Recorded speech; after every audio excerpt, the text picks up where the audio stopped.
අද මම සජ්ජායනා කරන්නේ පින්වතුනි බුදුරජාණන් වහන්සේගේ සිරි මුව මඩලින් වදාහල කාලකාරාම සූත්‍රය. මේ පින්වත් පිරිස මේ සූත්‍රය නිතර අහන එකක් නෙමෙයි. මේ සූත්‍රයේ තියෙන වැදගත්කම තමයි වැදගත් හැම සූත්‍රෙම වැදගත්. මේ සූත්‍රයේ තියෙන අපරිමිත අනුහස තමයි පින්වතුනි භාග්‍යවතුන් වහන්සේ සාකේත නුවර කාලකාරාමයේදී මේ සූත්‍රය දේශනා කරලා ඉවර වෙනකොට පස්වතාවක් පින්වතුනි මේ මහා පොළොව ගැබ කම්පා වුණා. පොළොව ගැබ දෙදරා ගියා. හේතුව තමයි බුදුරජාණන් වහන්සේම සිරි මුව මඩලින් බුදුරජාණන් වහන්සේගේම බුදු ගුණ සත්‍යක්‍රියා කිරීම.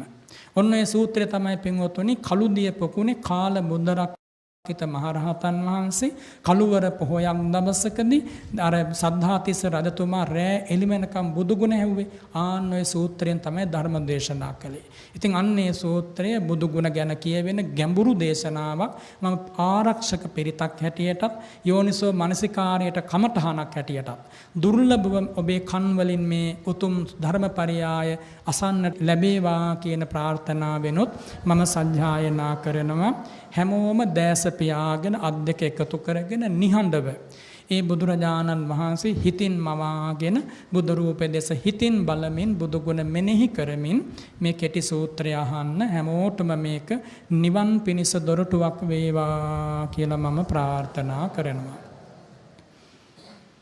සාධු සාධු සාධු නමෝ තස්ස භගවතෝ අරහතෝ සම්මා සම්බුද්දස්ස ඉතිපිසෝ භගවා අරහං සම්මා සම්බුද්ධෝ විඤ්ඤාචරණ සම්පන්නෝ සුගතෝ ලෝකවිදෝ අනුත්තරෝ පුරිස ධම්මසාරති සත්තා දේව මනුස්සානං බුද්ධෝ භගවාති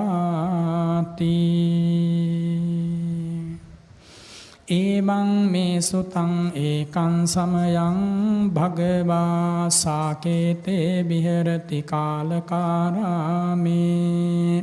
තත්‍රකෝ භගවා භික්ඛු ආමන්තේසි භික්ඛවෝති භදන්තේ තිතේ භික්ඛු භගවතෝ පච්චස්සෝ සුං භගවා ඒතදවෝච යම් භික්ඛවේ සදේව කස්ස ලෝකස්ස සමාරකස්ස සබ්‍රහ්මකස්ස සස්ස